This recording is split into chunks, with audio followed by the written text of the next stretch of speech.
Never thirsty. Never thirsty. There must be stories of like guys that came in through the station, young, green, before they were big, like Biggie Smalls type stories where they like came in to do the wake up show. You know, I have Baka Boyz and wake up show. I would try to get people would tape it illegally and send them to Canada, and we would listen to them like they were mixtapes. But yeah, can you tell us some of these, like, there's got to be some legendary tales.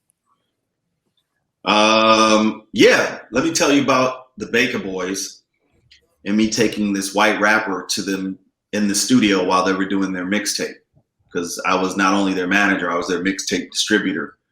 And I'm like, hey man, you guys, I had Paul and Eminem, and I'm like, you know, I want to get this guy on and get you guys a verse or something on your mixtape. They were like, yeah. I was like, but he needs some bread. He's upside down. Can we throw him $1,000? They were like, $1,000 for what? Like, we get people that wants to be on our for free. I was like, yeah, but you know, this way, you know, you own it, blah, blah, blah, blah, whatever. So they were like, okay, they threw him $1,000. I got Rectangle to throw him $1,000. I had just given Rectangle a $10,000 check for mixtape sales. By the way, I bought every single one of those mixtapes. Yeah, you bought them from me. You know, he was my partner. So I had just given him a check. So I knew he had bread, but he was in the studio. Nick and Eric were in the studio. So Paul just said straight up, he was just like, yo, we want to sell publishing and we want to sign to you guys. How do we do it?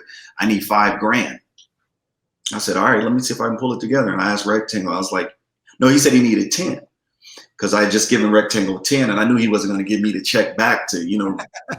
So I go, you know, maybe I can get 5 out of Rectangle and I can get Nick and Eric to put up 5. I don't got to come out of pocket. Or I could just do the business with one or the other, whoever wanted to step up.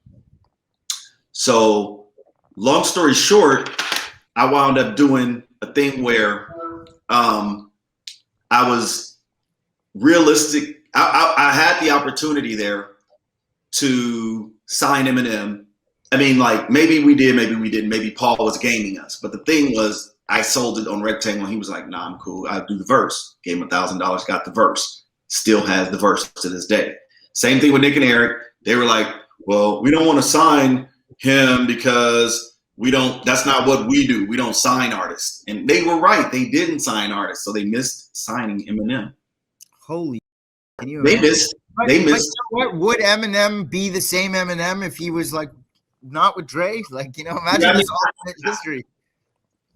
So it's funny that you say that because I always think about what ifs, and guess what? We would never know because we don't know. Yeah. But I'm telling you my version of the story.